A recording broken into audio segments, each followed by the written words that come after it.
안녕하세요. 정교한 인문학의 최재형 교수입니다. 오늘은 백식방, 제목이 My Way. 조금 이제 50대 후반 분들이 이게 뭔지 좀 감을 잡으시는 분이 있어요. 어, 앞으로 설명드리겠지만 프랭크 시나트라의 유명한 그 세계적 히트곡이었죠, My Way. 개인주의, 그것의 보편화와 근대 문명의 씨앗.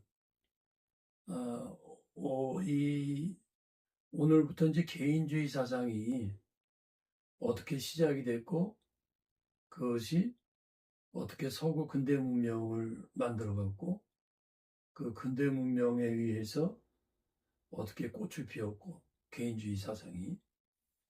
그 다음에 그것이 보편화되면서, 모더니즘에 들어오면서 변화 속에서 변질이 돼가지고, 결국은 개인주의가 상대주의로 끝나는, 그러면서 성경이 말하는 구체적인 개인주의가 무엇인지를 해서 전체 한 4번 내지는 5번 정도 될 것 같아요. 그래서 제가 이제 여러 번 말씀드린 대로 하나를 시간상 이제 오래 못하고 그러다 보니까 하나로만 끝내려고 그러다 보니까 그런 약점이 있어서 한 주제를 잡으면 항상 이런 건 아니에요. 그러나 이번 같은 경우는 이렇게 4번 내지 많으면 5번까지 쫙 이어지는 개인주의 사상과 어떻게 변화되고 변질되는가까지 해보겠습니다.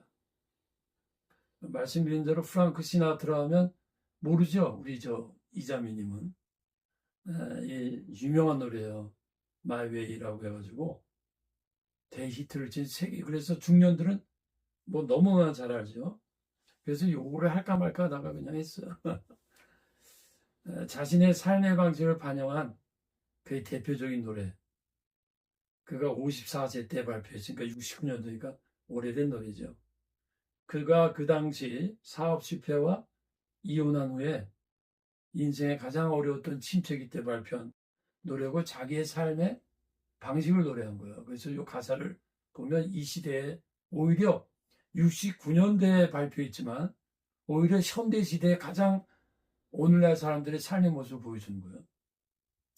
그 마이웨이라는 그 사실 음악 들어도 좋은데 내용이 이거예요. 좀 줄여갖고 친구야 내가 분명히 말할게. 내가 그런 삶의 여정을 이야기하지. 나는 꽉 찬 삶을 살았어. 모든 길을 끝까지 걸었지. 그리고 그보다 더도 덜도 없이 나는 나의 방식대로 했네.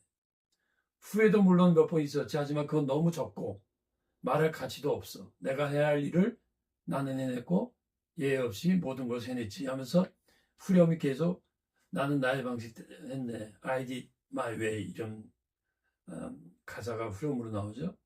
그래서 인간이란 뭐냐? 그가 가진 건 뭐냐? 자신이 없으면 아무것도 아니다. 자신의 수많은 삶의 방식, 경험들, 후회, 욕심, 실패, 웃음, 눈물, 실현, 이 모든 것들 속에서 I did in my way, I did in my way 하면서 이게 아주 노래도 잘하고 멋있는 사실 인생의 어떠한 자신의 삶을 표현한 노래다. 자신만의 독창적인 삶을 노래했고 남과 비교하지 않는 삶을 표현했고 부모나 전통이나 사회 등등에 끌려가지 않는 삶을 표현했고 주관 없는 삶, 개인적인 삶이 아닌 것은 아무런 의미가 없다. 그래서 이 노래도 좋지만 이 내용에 많은 사람들이 제가 얼마 전에 그 유튜브를 보니까 한국의 박정현이라는 가수 있죠. 이 박정현 가수가 이태리 그 길거리에서 하는 거기서 이 노래를 부르더라고요. 그 중년들이 굉장히 좋아하더라고요. 근데 이게 단순히 지금 프랑크 시나트라는 노래를 말하는 게 아니에요. 오늘날 우리의 삶을 표현하는 거거든요. 자, 보세요. 마이웨이 가사의 내재적인 의미, 자신의 삶의 방식에 기준이 있다는 거죠. 그렇죠. I did it my way. 여러분 지금 이거 똑같은 거죠. 자신의 삶에 분명한 철학이 있고 그거는 자신의 삶의 방식의 정당성을 나름대로 갖고 있는 거예요. 이게 옳기 때문에 이렇게 산다 그거거든요. 행동 방식의 주체성이 있으면 말하는 거지. 방향성에 신념이 있는 거, 이런 것들을 사람들이 의식하지 하고 못 하건 이미 청소년 때 되면 이게 벌써 시작이 되는데, 자, 프랑크 시나의 My Way, I did it my way, 나의 방식대로 살았어.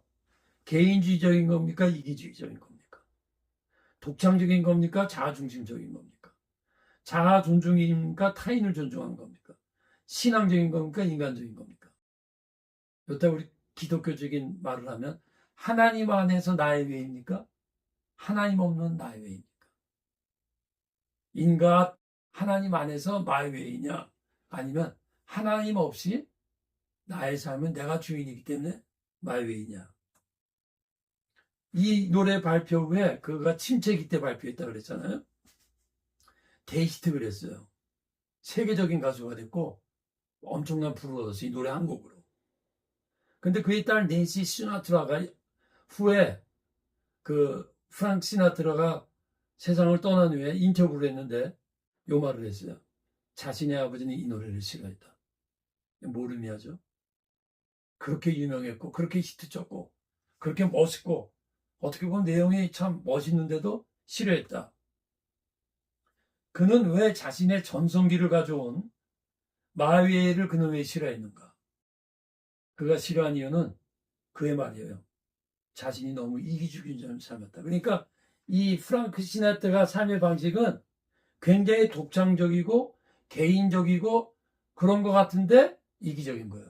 제가 말하고 싶은 게 뭐냐면 개인주의와 이기주의는 다르다라는 거예요. 즉 자기중심적 이기주의적인 삶을 살았다는 말은 자신의 삶의 방식이 잘못됐다는 거잖아요. 그러니까 싫어하는 거지. 자기가 이기적으로 살았기 때문에 나는 내 나름대로 최선을 다해 살았고 이것이 옳은 길이라고 생각하는데 보니까 그건 이기적이었구나. 그러면 그의 방식이 잘못된 원인이 무언가? 그는 자신의 삶의 방식이 기준이 되는 것이 무엇인가를 생각해 봤을까? 자신의 삶의 방법에 대해서 생각 많이 했을 거예요. 그렇죠. 그러나 자신이 살아가는 방법의 근거가 되고 기준이 되는 것에 대해서 생각해 봐요. 다시 말하면 내가 많이 어떻게 세상을 살아야 될까? 방법을 영어하고 이 방법대로 살았는데 그렇게 해서 성공했어요. 근데 그 방법이 나중에 잘못됐다는 거야. 왜 그랬을까요? 삶의 방법은 생각을 많이 했지만 방법의 기준이 되고 방법의 정당성을 주는 것에 대해서는 생각해 봤는가라는 거예요. 사람들은 우리에게 하는 겁니다. 이 사람을 통해서. 자신의 삶의 방식의 정당성의 기준을 질문하며 살아가는가. 여러분, 사시느라 바쁘죠? 바쁘죠? 그냥 쉬운 말 먹고 사는데 바쁜데 생각할 틈이 없어. 그렇지 않습니다, 여러분.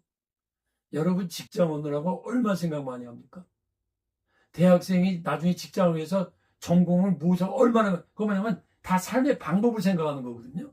해야죠. 근데 그 살아가는 방식을 여러분 나름대로 정할 수밖에 없어요. 아, 나는 그냥 마음대로 딱 그런 방식 없어. 그것도 방식이에요. 더 중요한 게 뭐예요? 그 방식이 옳으냐라는 거예요. 그 방식에 기준이 있어. 자신이 기준이 있기 때문에 이렇게 사는데 그 기준의 근거가 무엇냐라는 질문. 그 정당성이라고 말하면 그 정당성의 근거가 어디 있느냐라는 거예요. 어디 두고 있습니까, 여러분? 이거는 내가 깨닫고 이런 방법이 옳다고 생각했기 때문에 그게 근거입니다. 그러면 당신이 옳다는 것의 기준은 무엇입니까? C.S. 루이스가 이런 말을 했어요. 비난에는 언제나 기준이 전제된다. 그렇죠. 내가 누군가를 비난할 때 나의 기준이 있다. 이전에도 말했죠. 기준이 없을 수가 없어요. 남을 잔인하거나 게으르다는 이유는 당신의 머릿속에 친절이나 근념이라는 기준이 들어있기 때문에 그런 거죠. 그렇죠? 비난하려면 기준의 정당성인데 그런데 중요한 건 뭐냐면 누구를 비난할 때 그 비난을 당한 사람이 그거 틀렸어 이렇게 말하거나 당신이 뭔데 비난해 이렇게 말하는 건 뭐냐면 당신이 나를 비난하는 기준이 잘못됐어 그 얘기를 말하는 거예요. 그 다음에 기준을 의심하면 자동으로 당신의 비난도 설득력을 잃는 거예요. 어떤 사람이 막 이제 우리 흔히 요사이 한국의 그 정치인들 보세요. 뭐 민주당, 국민의힘 이렇게 막 싸우잖아요. 그럼 우리가 들을 때 우리는 뭘 보죠? 그 사람들이 옳다들이나 막 말할 때 그 기준을 보죠. 저 사람들이 정당하다는 게 저게 자기 정당의 정당성을 세우려는 건지, 저게 진짜 옳은 건지, 자신들의 세력이 크려고 하는 건지, 우리 개인적으로도 마찬가지예요. 계속해서 C.S. 루이스 말입니다. 정신이 온전한 문명인이라면 누구에게나 일련의 원리가 있기 마련이라는 거예요. 즉, 자신의 욕망 가운데 일부는 물리치고 일부는 허용하는 선택의 기준이 있다는 거죠. 그렇죠? 내가 무슨 행동을 하고 말을 할 때 아주 뭐 순간순간 순서를 탁탁탁 판단력이 쓰잖아요. 옳은 거야, 틀린 거야, 해야 돼, 말아야 돼. 어떤 사람은 그것이 기독교 원리고, 우리 기독교인은 쉽게 말하면 성경 말씀에 근거해서 탁탁탁 판단을 해야 돼. 탁탁탁 선택을 해야 돼. 근데 어떤 사람이 그것이 위생 원리야. 어떤 사람은 사회적 원리야. 무슨 말이야? 어떤 사람은 하나님을 안 믿는 사람은 전통, 아니면 이 사회가 만들어놓은 법, 그게 원리라는 게, 다시 한번 강조한다면 기준은 없을 수는 없다. 근데 기준이 옳다는 기준은 뭐냐, 그 얘기죠. 그러면서 C.S. 이런 말이에요. 진짜 대립하는 거, 진짜 우리가 부딪히는 거는 기독교와 본능, 우리의 욕망이 아니라는 거예요.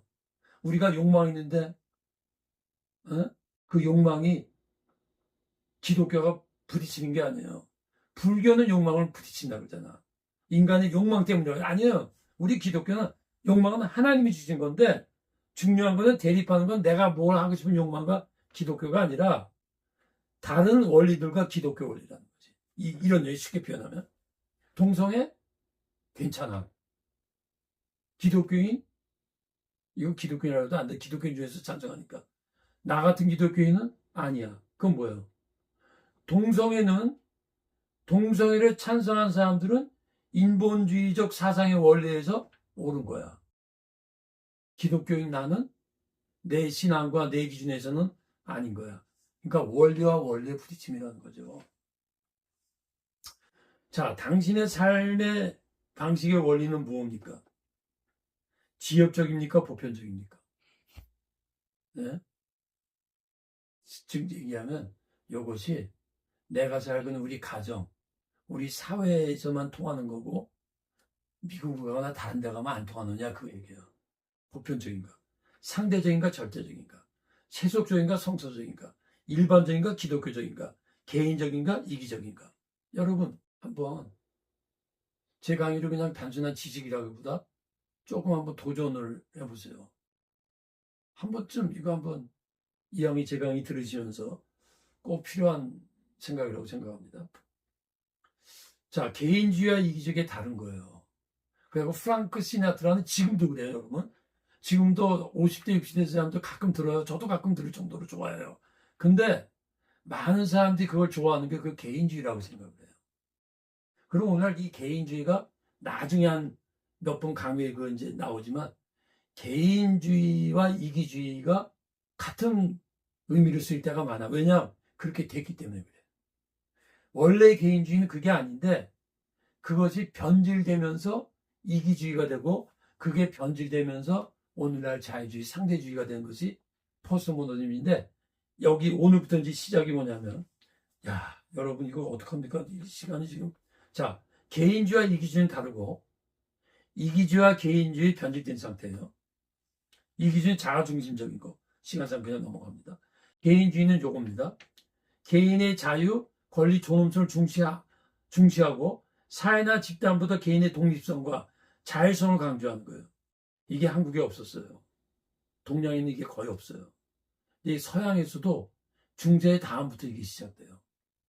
원래 성경에서 개인주의가 시작돼요. 이건 지금부터 말씀드리는 거예요. 동시에 타인의 자유와 의견을 존중하는 거예요. 이기주의는요, 앞부분은 다 있어. 자기 존엄. 그런데 자기 유익을 위해서는 타인의 자유를 짓밟아. 요게 다른 거예요. 개인주의가 변질된 게 이기주의다. 그만. 자기 결정권, 창의성, 다양성을 존중, 책임 있는 자유를 강조해요. 공동체의 규범과 개인의 권리가 충돌할 때는 개인의 자유를 보호하는 거예요. 자, 이제 여기서 두 번째. 개인주의 사상의 근원은 기독교의 개인주의예요, 여러분. 여러분 보세요. 캐톨릭도 기독교였죠? 중세에는 캐톨릭에도 개인주의가 없었다는 사실이에요. 동양은 말할 것도 없고, 동양은 왕, 절대군주, 예? 뭐 설명 필요 없죠. 자, 개인은 하나님 앞에서 하나의 영혼이라는 영적 개인주의의 기초가 기독교에 있는 거예요. 그래서 성경에 그 개인주의 사상이 써 있는데 보세요. 그것이 물론 고대사에 약간 뭐 그리스나 약간 그런 데 조금 약간 있지만 대중화되지는 않았고, 기독교 성경의 개인주의의 보편적 사상이 수천 년을 기다리다가 마르틴 루터의 종교개혁에서부터 시작이 된 거예요. 거기서 근대 문명이 시작되고. 그러니까 여러분, 우리가 기독교인이기 때문에, 근데 그 다음에 이게 이제 앞으로 쭉 나가는 칸인데, 그 개인주의에 의해서 계몽주의가 시작돼요. 그게 다음 주입니다. 그리고 계몽주의에서 모더니즘과 그 다음에 포스트 모더니즘이 나와요. 그 과정에서 기술혁명, 자유민주주의 것이 다 나와요. 그러니까 하나님께서 개인주의 사상이라는 걸 왜 계시라고는 말을 안 하지만, 하나님의 말씀 속에 내포되어 있는 인간 사회를 변화시킬 때, 세상을 발전시킬 때 어떻게 발전시키냐는 거예요. 여러분, 이게 그러니까 기독교가 이게 굉장히 이게 대단한 종교입니다. 기독교라기보다도 성경 안에 이게 엄청난 그 원리들이 포함되어 있는 거예요. 자, 어거스틴이 내면적 개인주의 사상을 강조하면서 내면의 유지와 신과의 관계, 그러니까 어거스틴만 해도 이걸 강조했지만 그것이 뭐예요? 문화와 사회화로 일반화되질 않았어. 중세 이후에 그것이 일반화되면서 이게 놀라운 발전을 갖고 있는 거예요. 그래서 성경을 잠깐 보면 영적 개인주의, 각 사람이 자기 일을 하나님께 직고하리라. 각 사람. 또 다른 구절을 보면 자기 일을 돌아볼 뿐더러 남의 일도 돌아보라. 또 어떤 데면 자기 일만 돌아본다. 이렇게 이기주의야 이게 다 나와요. 그리고 개인의 존엄성이 하나님의 형상이기 때문에 절대적 존재 가치가 있는 거예요. 하나님이 아담을 만든 거예요. 개인을 만든 거야. 근데 그 아담이 인간을 만들었다가 아니라 하나님의 형상으로 만들었기 때문에 존엄 가치가 있는 거예요. 그리고 아담 개인을 만들고 개인에게 말씀했기 때문에 개인주의의 시작이 여기서부터 시작된 거예요. 그래서 그것뿐만 아니라, 이건 설명은 많이 필요한데 그냥 넘어갈게요. 아담 개인을 부르셨잖아요. 인류의 역사. 그 다음에 아담이 많이 타락했잖아요. 하나님이 노아 개인을 또 부르잖아요. 그러니까 그 세상을 심판하잖아요. 그 다음에 또 타락했어요. 그 다음에 아브라함 개인을 불러서 유대민족을 시작하잖아요. 근데 그 중에서 또 하나님이 이스라엘 민족을 세계화, 소위 민족 국가를 만들기 위해서 요셉을 개인적으로 애굽에 보내서 팔려가게 해서 애굽의 총리를 만들죠. 그 다음에 출애굽에서 이스라엘 민족의 기초가 다져지는, 이 뭐라 그럴까, 단단해지는 뿌리성을 키우는 것을 애굽에서 훈련시키고, 그 다음에 모세 개인을 통해서 이스라엘을, 이게 다 개인주의라는 거예요. 이 배경을 잠깐 보면 종교개혁. 자, 아까 말씀했지만 성서에 있던 개인주의 사상이 종교개혁 마르틴에 의해서 그때부터 씨앗이 된 거예요. 그 씨앗이 그때 뭐예요? 싹이 난 거예요. 마르틴 루터로부터. 뭐냐? 마르틴 루터는 개인적 고민과 신앙 때문에 결국은 개혁에까지 갔기 때문에 루터 자체도 개인적인 하나님과의 만남에서 하나님 앞에서 하나님 앞에서 단독자 사상을 주장하잖아요. 만민 제사상, 각 개인이 하나님 앞에 나간다는 게 개인주의. 그래도 존 칼빈 역시 소명의식, 천주교식 다 여기서 나와요. 종교개혁 사상은요, 서구 근대사의 사상적 근원이 돼요. 종교. 그래서 이전에 강의했지만 종교개혁이 근대 문명의 근본이 돼요. 서구 근대 문화의 기초가 종교개혁에 있어요. 그 종교개혁의 기초는 루터의 개인주의예요. 서구 근대사회는 그 다음에 이제 종교개혁에서 서구 근대사회가 이루어졌죠. 서구 근대사회가 계몽주의를 탄생시켜요. 그 계몽주의 때문에 미국의 자유민주국가가 나오고 미국의 자유민주국가가 개인주의 문화에 꽃을 피우잖아요.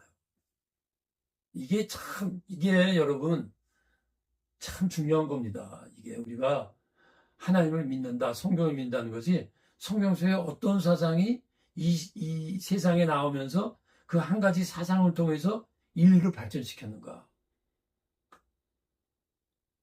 루터 아까 말한 종교개혁 사상 교회의 권위 대신 개인과 하나님과의 직접 관계를 강조하고 양심의 자유, 개인적 책임, 신앙의 경위나 여기에 지대한 기초를 만들었다. 그 다음에 이것이 철학화가 되는 거예요. 이건 기가 막힌 겁니다, 여러분. 마르틴 루터가 종교개혁을 이룩한 그 시대에 철학적 개혁이 일어나요. 디카르트, 꼬히토 에고숨, 유명한 말이죠. 나는 생각한다, 고로준다. 이게 뭡니까? 이제까지 중세 중앙집권제, 이제까지 중세 권위주의, 그 속에서 데카르트, 하나님은 그러니까요, 마르틴 루터를 신앙의 개인주의 사상으로 씌우면서 그것을 철학화해야 일반 사회에 들어가기 때문에 철학화 과정에서의 개인주의 사상을 체계화시키는 사람으로 데카르트를 세우는 거예요. 제가 왜 이 종교와 인문학을 말하냐면 이게 인문학이란 말이지. 인문학을 알아야 하나님의 우주적 역사, 하나님의 세계 통치, 하나님의 섭리의 길이 인문학을 통해서 이런 걸 통해서 나는 생각한다, 고로 존재한다. 합리적 사고, 주체적 사고. 집단적 생각과 전통과 권위주의에 거부하는 거예요. 오늘날도 그 너무 거부하죠, 오늘날은. 잘 들으십시오. 집단적 생각과 권위가 나쁘다는 게 아니라 그것만이 지배하니까 No, I think. 나는 생각한다, 고로 존재한다. 개인주의 신앙이 철학적인 일반화의 보편화의 시작이 여기서 시작됩니다. 한 사람의 개인이 옳은데 혼자 옳으면 뭐해? 항상 제가 하는 말이죠. 한국에 건건한 기독교인 개개인은 많아. 근데 그 혼자 나가고 바위를 깨게 되니까 사회를 못 바꿔요. 그건 뭐냐? 개인의 옳은 것이 보편화가 돼야 돼. 그러려면 사회와 문화에 그것이 사상적으로 들어가야 돼요. 디카르트. 모든 기존권이 진리를 의심하고 오직 스스로의 이성적 사고만을 진리의 인식 근거로 삼았어요. 물론 나중에 데카르트는 이제 비판받죠. 이건 이제 다른 얘기고 오늘 포인트가 이제 개인주의 사상을 철학적으로, 그럼 왜 철학화해야 되느냐? 그게 중요한 거예요. 자아의 존재 의미의 근거, 이게 중요한 거예요. 왜 신앙을 개인적으로 가지면 됐지? 이게 오늘날 우리 기독교인 대다수 이루는 거 아닙니까? 거기서 끝나면 안 돼요. 자, 보세요. 개인주의 사상의 철학적 체계화의 단계, 시작이에요. 죄송합니다. 시작이에요. 그러니까 제가 항상 하는 말이 신앙은 사상까지 가야 돼요. 근데 사상이 되려면 철학적 체계화 과정이 필요한 거예요. 헤겔이 동양에는 이게 없다는 걸 지적한 거예요. 그럼 세계화가 안 돼. 보편화가 안 돼. 여러분 서양의 과학은 디카르트 개인주의 사상과 철학에서 뉴턴의 과학도 나오고 다 나온 거예요. 개인주의 사상의 보편화의 시작이에요. 네. 너만 옳은 게 아니다. 자, 여러분 에디슨이 전기를 발명했잖아요. 우리가 지금 컴퓨터도 이거 다 에디슨 덕분 아니까 더 지금의 관점에서 무슨 얘기하는 거예요. 에디슨이 혼자 전기를 발명했어. 그래갖고 자기 혼자 집에서만 써봐. 이거 재밌어. 아무 의미 없어요. 세상의 사회에 가서 그것이 검증되면서 만대 그려가지고 기계로 발전이 되면서 온 세계에 빛을 비추잖아요. 이 물리적인 전기가 아니라 사상적 빛이 기독교에서 나왔다는 걸 아셔야 돼. 네. 그래서 진리의 철학화 과정의 필요성은 뭐냐?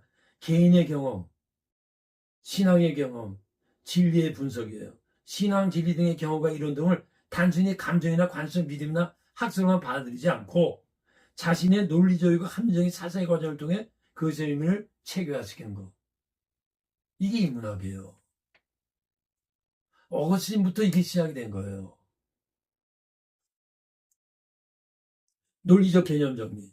경험을 언어와 개념으로 표현하는 거예요. 그 다음 단계는. 사색의 과정을 통해서 개념이 생기는 거야. 개념이 생겨야 보편성이 이루어지는 거예요. 나 이거 좋아. 뭐 이거 이러네. 그런 이야기식으로 해버리면 학문이 안 생겨요. 그것을 개념으로 만들어서 과학이나 철학이나 사회에 적용을 해가지고 거기서 하나의 보편적이고 논리적인 개념이 형성될 때 그것이 일반화가 되는 거지. 그래서 키케로가 실존적 신앙이 이런 개인주의에서 시작했어요. 그래서 그러므로 함께 하늘의 부르심을 받은 거룩한 형제들아, 너 우리의 믿는 도리의 사실 대장에서 예수를 깊이 생각하라. 베레아 있는 사람들은 데살가 있는 사람보다 더 너그러워서 간절한 마음으로 말씀을 받고 이것이 그런 거야. 날마다 성경을 상고한다. 이것이 체계화되면 철학이 되는 거야. 조금 빨리 가야 될 것 같아요. 보편 의미는 개인, 지금까지 설명드린 거예요. 개인의 신앙 경험이나 도출된 경험이나 진리가 단순히 개인이 아닌 인간의 보편적 진리로 인식하는 단계. 나만의 진리가 아니라 모두의 진리라는 거야. 이것이 개인주의가 철학의 과정을 통해서 보편화가 된 거예요. 이 데카르트에서 신앙의 철학화가 시작이 되고 체계화가 되면서 개인에 끝나지 않고 보편적 사상으로 번지게 됐고, 그 이전에 또 하나의 데카르트 신앙의 철학화의 결과가 뭐냐면 실존주의 철학의 기초를. 그러면 개인주의와 실존주의가 차이가 뭐냐? 자, 써 있는 대로입니다. 신앙의 철학화 결과에 의한 실존주의. 신앙과 철학의 단서. 조금 어려운 말이니까 설명을 드릴게요. 개인주의는 이제까지 말한 대로 개인의 자유, 독립, 권리, 사회적 자유에서 자율성, 내면적 자유에서 주체성. 요것이 개인주의인데, 요것이 데카르트에서 철학적인 과정을 밟으면서 보편성, 즉 쉽게 말하면 다른 사람에게도 개인주의 사상이 일반화되는 걸로 됐는데, 그러면서 이어진 것이 실존주의라는 거예요. 그럼 실존주의는 뭐냐면 개인주의가 더 내면화 상태인 거예요. 더 쉽게 말하면 개인주의는 그냥 말 그대로 개인주의인데 내가 개인적으로 생각하는 사상 이것을 더 깊이 들어가는 거예요. 더 깊이 들어가서 나의 존재의 의미, 목적, 가치를 더 철학적으로 연구하고 철학적으로 더 구체화시키는 거예요. 자, 실존주의 철학으로 이 키케로그나 폴티릭 같은 사람인데, 자 보세요. 인간의 내면의 신앙 경험과 실존을 철학적으로 분석. 자, 요 말하고 끝내겠습니다. 무슨 말이냐면 개인주의란 말 자체는 말 그대로 개인주의야. 내가 옳다고 생각하고 나의 어떤 개성과 주관과 그것에 의해서 내가 옳다고 생각하는 거예요. 조금 실존적이보단 커요. 근데 실존은 뭐냐면 내가 옳다고 생각하고 내가 맞다고 생각하는 것이 한층 더 깊이 들어가요. 더 깊이 들어가서 이것이 왜 옳지? 이런 거예요. 내가 이전에도 말했지만 나는 말씀이 있는 게 옳다고 생각해. 난 말씀대로 사는 게 옳다고 생각해. 그래서 난 말씀대로 살아. 말씀 안에서 내가 가치관을 이게 개인주의라면 신앙의 실존주의 뭐냐면 내가 말씀 안에서 옳다고 믿고 이렇게 사는데 그게 왜 옳지? 어떤 면에서 그게 나한테 옳지? 이것이 왜 나한테 의미를 주지? 옳다는 거인데 그 옳다는 것이 왜 옳고 어떤 의미를 나에게 주지? 그것 속에서 내 나름대로의 가치관과 내 나름대로의 삶의 이거구나, 이거구나. 여러분 보세요. 간단한 얘기예요. 여러분 말씀대로 살잖아요. 근데 한층 더 내려가서 요것이 요렇게 사니까 요것이 나한테는 진짜 기쁨이고 진짜 의미고 내가 이거 없이는 못 살겠는데 그게 실존이에요.